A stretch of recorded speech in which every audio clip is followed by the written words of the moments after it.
अखण्डबिल्वपत्रं च आयुतं शिवपूजनं कृतं नाम सहस्रेण एकबिल्वं शिवार्पणम्।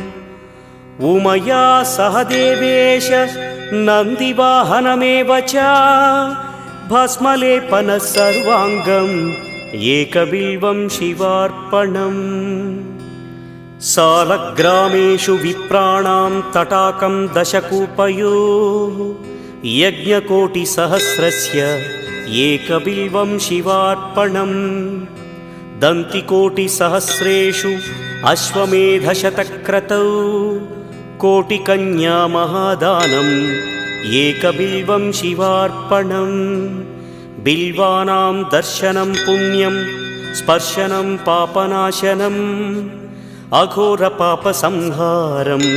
एकबिल्वं शिवार्पणम्।